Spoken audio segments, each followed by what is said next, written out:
आज श्रीमद् भगवत गीता के 5वें अध्याय के श्लोक नंबर 15, 16, 17, 18, 19 एवं 20 का अध्ययन करेंगे और इसमें दिए हुए ज्ञान और सुविचार को अपने जीवन में उतारने की कोशिश करेंगे।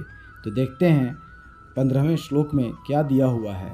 जो साधक समस्त कर्मों को और कर्म फलों को भगवान के अर्पण करके कर्म फल से अपना संबंध विच्छेद कर लेते हैं, उनके शुभाशुभ कर्मों के फल के भागी क्या भगवान होते हैं, इस जिज्ञासा पर कहते हैं न आदते कस्यचित् पापम न च एव सुकृतं विभु अज्ञानेन आवृतं ज्ञानम तेन मुह्यन्ति जंतवः। अर्थात सर्वव्यापी परमेश्वर भी न किसी के पाप कर्म को और न किसी के शुभ कर्म को ही ग्रहण करता है, किंतु अज्ञान के द्वारा ज्ञान ढका हुआ है, उसी से सब अज्ञानी मनुष्य मोहित हो रहे हैं।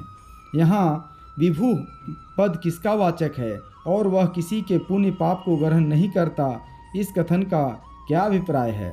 विभु पद सबके हृदय में रहने वाले और संपूर्ण जगत का अपने संकल्प द्वारा संचालन करने वाले सर्वशक्तिमान सगुण निराकार परमेश्वर का वाचक है। वह किसी के पुण्य पापों को ग्रहण नहीं करते। इस कथन से यह भाव दिखलाया गया है कि यद्यपि समस्त कर्म उन्हीं की शक्ति से मनुष्यों द्वारा किए जाते हैं, सबको शक्ति, बुद्धि और इंद्रियां आदि उनके कर्मानुसार वे ही प्रदान करते हैं, तथापि वे उनके द्वारा किए हुए कर्मों को ग्रहण नहीं करते, अर्थात स्वयं उन कर्मों के फल के भागी नहीं बनते। आगे जानते हैं इसी अध्याय के अंतिम श्लोक में और 9वें अध्याय के 24वें श्लोक में तो भगवान ने स्वयं यह कहा है कि संपूर्ण यज्ञ और तपों का भोक्ता मैं हूँ। फिर यहाँ यह बात कैसे कही कि भगवान किसी के शुभ कर्म भी ग्रहण नहीं करते। सारा विश्व सगुण परमेश्वर का स्वरूप है, इसलिए देवता आदि के रूप में भगवान ही सब यज्ञों के भोक्ता हैं। किंतु ऐसा होने पर भी वास्तव में भगवान कर्म और कर्म फल से सर्वथा संबंध रहित हैं। इसी भाव को स्पष्ट करने के लिए यहाँ यह बात कही गई है कि भगवान किसी पुण्य पाप को ग्रहण नहीं करते। अभिप्राय यह है कि देव, मनुष्य आदि के रूप में समस्त यज्ञों के भोक्ता होने पर भी तथा भक्तों द्वारा अर्पण की हुई वस्तुएं और क्रियाओं को स्वीकार करते हुए भी वास्तव में उन सबसे उसी प्रकार संबंध रहित हैं जैसे जन्म लेकर भी भगवान आज हैं।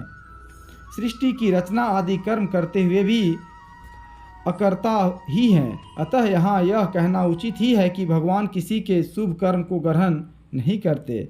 आगे जानते हैं अज्ञान द्वारा ज्ञान ढका हुआ है, उसी से सब जीव मोहित हो रहे हैं, इस कथन का क्या अभिप्राय है। यहाँ यह शंका होती है कि यदि वास्तव में मनुष्यों का या परमेश्वर का कर्मों से और उनके फल से संबंध नहीं है, तो फिर संसार में जो मनुष्य समझते हैं कि अमुक कर्म मैंने किया है, यह मेरा कर्म है, मुझे इसका फल मिलेगा, यह क्या बात है। इसी शंका का निराकरण करने के लिए कहते हैं कि अनादि सिद्ध अज्ञान द्वारा सब जीवों का यथार्थ ज्ञान ढका हुआ है, इसलिए वे अपने और परमेश्वर के स्वरूप को तथा कर्म के तत्व को न जानने के कारण अपने में और ईश्वर में कर्ता, कर्म और कर्म फल के संबंध की कल्पना करके मोहित हो रहे हैं। अब आगे देखते हैं 16वें श्लोक में क्या दिया हुआ है। ज्ञानेन तु तत् अज्ञानम येषां नासितम आत्मनः तेषां आदित्यवत् ज्ञानम प्रकाशयति तत्परम। अर्थात परंतु जिनका वह अज्ञान परमात्मा के तत्व ज्ञान द्वारा नष्ट कर दिया गया है, उनका वह ज्ञान सूर्य के सदृश उस सच्चिदानंद घन परमात्मा को प्रकाशित कर देता है। यहाँ तू का क्या अभिप्राय है। 15वें श्लोक में यह बात कही कि अज्ञान द्वारा ज्ञान के आवृत हो जाने के कारण सब मनुष्य मोहित हो रहे हैं। यहाँ उन साधारण मनुष्यों से आत्म तत्व के जानने वाले ज्ञानियों को पृथक करने के लिए तू का प्रयोग किया गया है। आगे जानते हैं यहाँ अज्ञानम के साथ तत् के प्रयोग का क्या अभिप्राय है।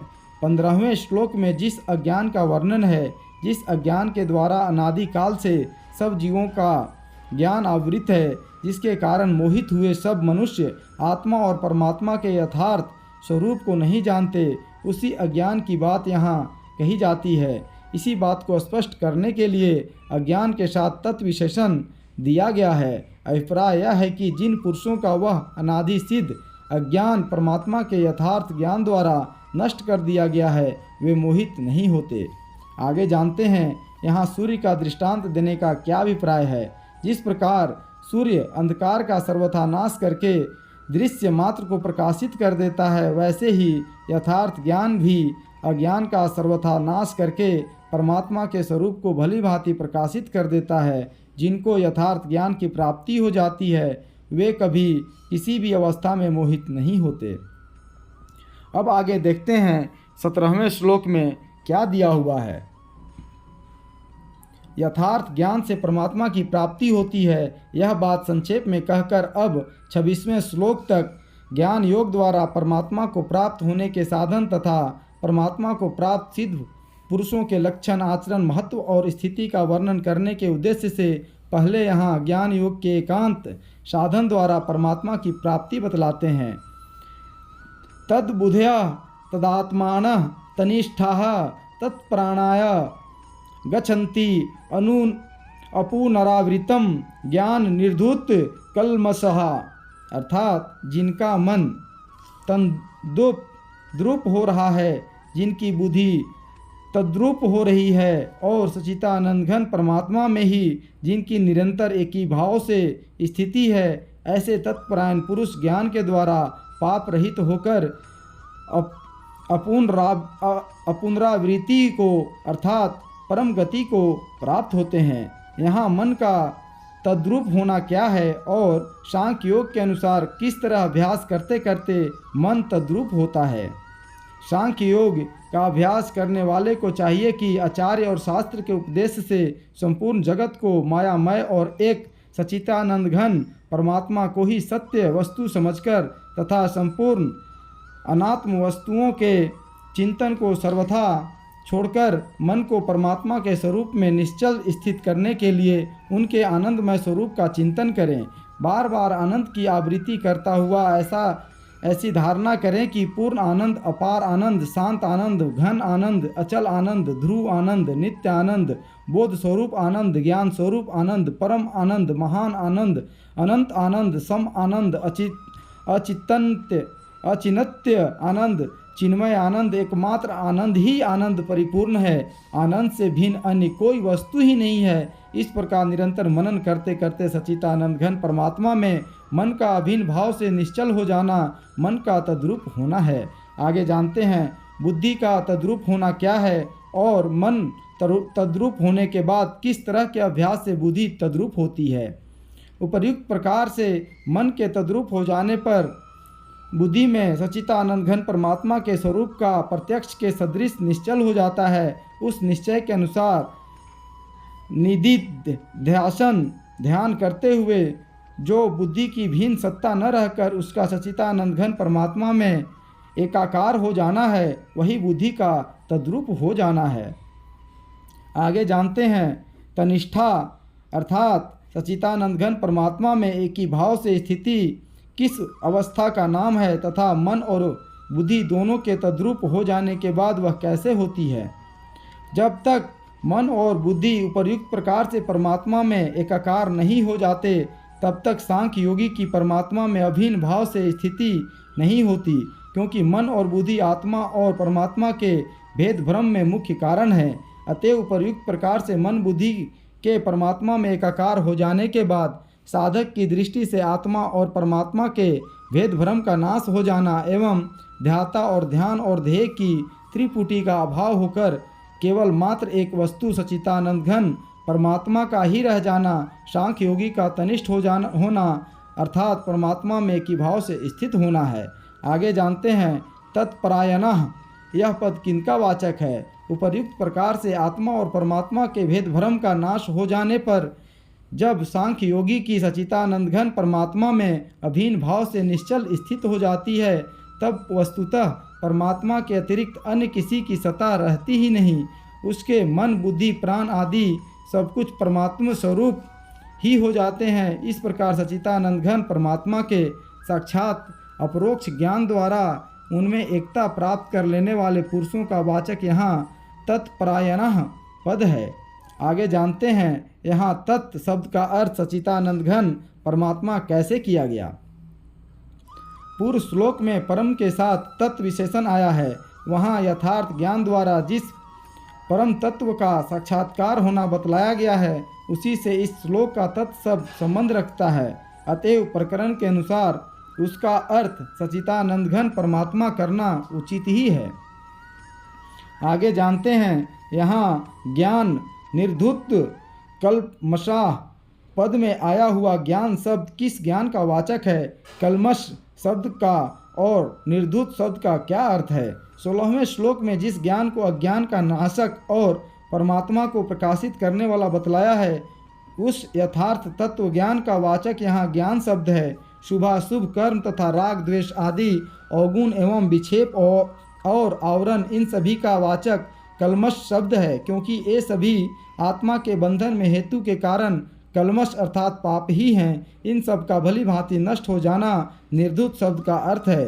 अभिप्राय यह है कि उपर्युक्त प्रकार के साधन से प्राप्त यथार्थ ज्ञान के द्वारा जिनके मल विक्षेप और आवरण रूप समस्त पाप भली भांति नष्ट हो गए हैं, जिनमें उन पापों का लेश मात्र भी नहीं रहा है, जो सर्वथा पाप रहित हो गए हैं, वे ज्ञान निर्धुत कल्मष हैं। आगे जानते हैं यहाँ अपुनरावृत्ति को प्राप्त होना क्या है। जिस पद को प्राप्त होकर योगी पुनः नहीं लौटता, जिसको 16वें श्लोक में तत्परम के नाम से कहा है। गीता में जिसका वर्णन कहीं अक्षय सुख, कहीं निर्वाह ब्रह्म, कहीं उत्तम सुख, कहीं परम गति, कहीं परम धाम, कहीं अव्यय पद और कहीं दिव्य परम पुरुष के नाम से आया है, उस यथार्थ ज्ञान के फलरूप परमात्मा को प्राप्त होना ही अपुनरावृत्ति को प्राप्त होना है। अब आगे देखते हैं 18वें श्लोक में क्या दिया हुआ है। परमात्मा की प्राप्ति का साधन बतलाकर अब परमात्मा को प्राप्ति सिद्ध पुरुषों के संभाव का वर्णन करते हैं।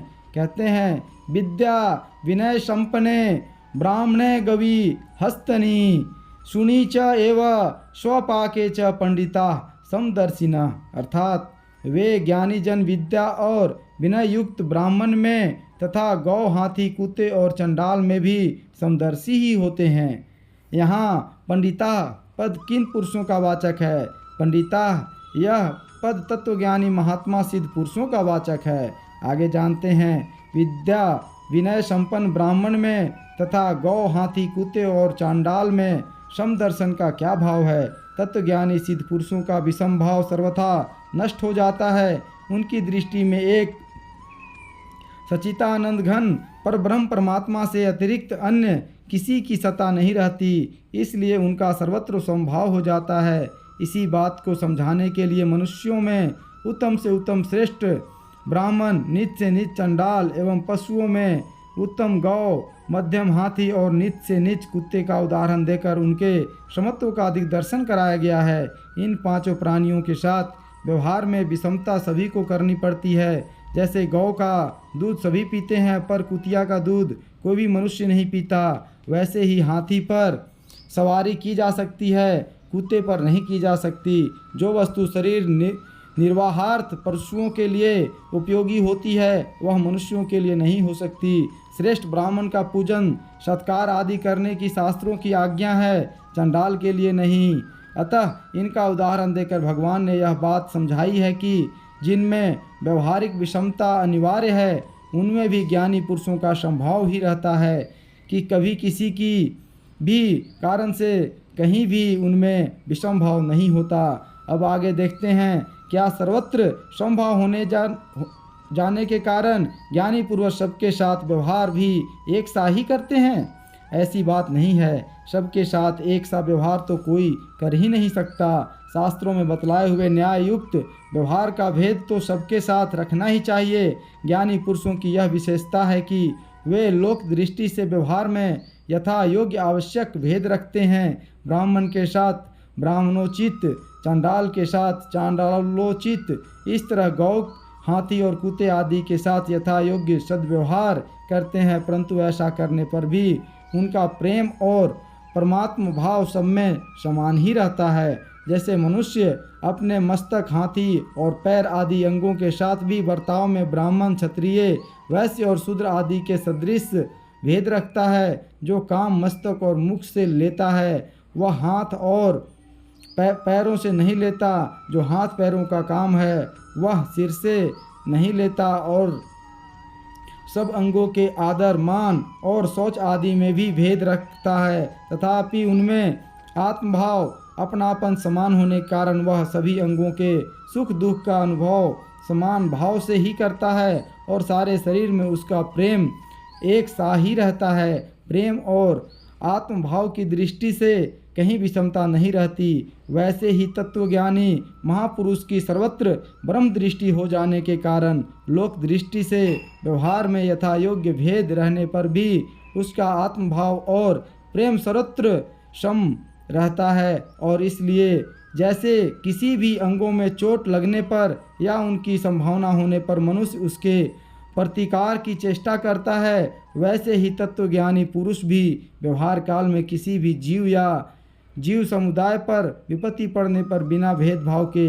उसके प्रतिकार की यथा योग्य चेष्टा करता है। अब आगे देखते हैं 19वें श्लोक में क्या दिया हुआ है। इस प्रकार तत्वज्ञानी के संभाव का वर्णन करके अब संभाव को ब्रह्म का स्वरूप बतलाते हुए उसमें स्थित महापुरुषों की महिमा का वर्णन करते हैं। कहते हैं, इह एवं तय जितः सर्ग ऐसाम साम्ये स्थितम मना निर्दोषम ही समम ब्रह्म तस्मात् ब्रह्मानीते स्थिता। अर्थात जिनका मन समभाव में स्थित है उनके द्वारा इस जीवित अवस्था में ही संपूर्ण संसार जीत लिया गया है। क्योंकि सच्चिदानंद घन परमात्मा निर्दोष और सम है, इससे वे सच्चिदानंद घन परमात्मा में ही स्थित हैं।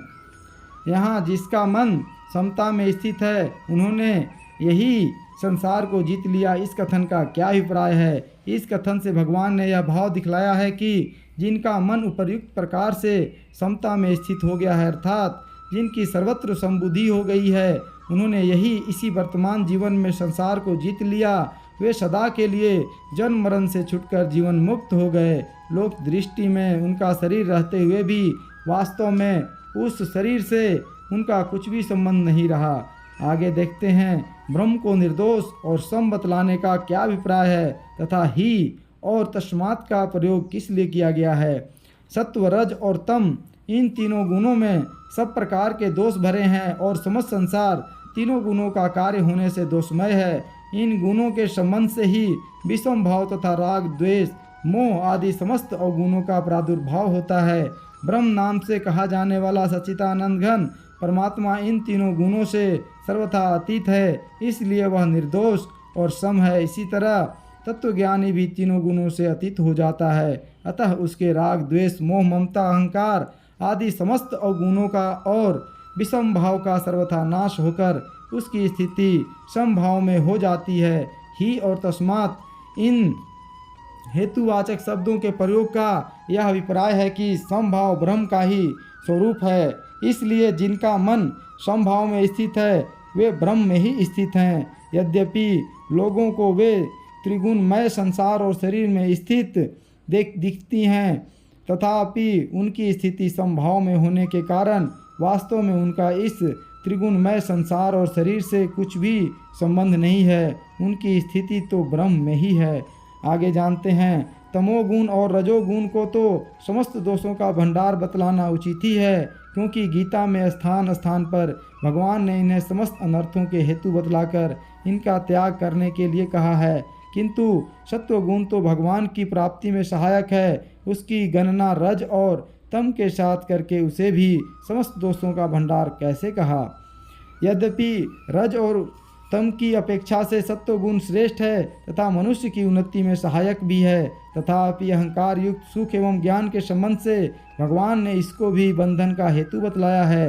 वस्तुतः तीनों गुणों से संबंध छूटे बिना साधक सर्वथा निर्दोष नहीं होता और उसकी स्थिति पूर्णतया समभाव में नहीं होती। इसलिए यहाँ गुणातीत के प्रसंग में सत्वगुण को भी सदोष बतलाना अनुचित नहीं है। अब आगे जानते हैं 20वें श्लोक में क्या दिया हुआ है। अब निर्गुण निराकार सच्चिदानंद घन ब्रह्म को प्राप्त समदर्शी सिद्ध पुरुष के लक्षण बतलाते हैं। कहते हैं न प्रहृष्यत हे प्रियम प्राप्य न उदीजेत प्राप्य च अप्रियम स्थिर बुद्धि असमूढ़ ब्रह्मवित ब्रह्मणि स्थित। अर्थात जो पुरुष प्रिय को प्राप्त होकर हर्षित नहीं हो और अप्रियो को प्राप्त होकर उद्विग्न न हो, वह स्थिर बुद्धि संशय रहित ब्रह्मवेता पुरुष सचितानंद घन परब्रह्म परमात्मा में एक ही भाव से नित्य स्थित है। यहाँ प्रिय और अप्रिय की प्राप्ति में हर्षित और उद्विग्न न होने का क्या अभिप्राय है? जो पदार्थ मन बुद्धि इंद्रिय और शरीर के अनुकूल होता है उसे लोग प्रिय कहते हैं।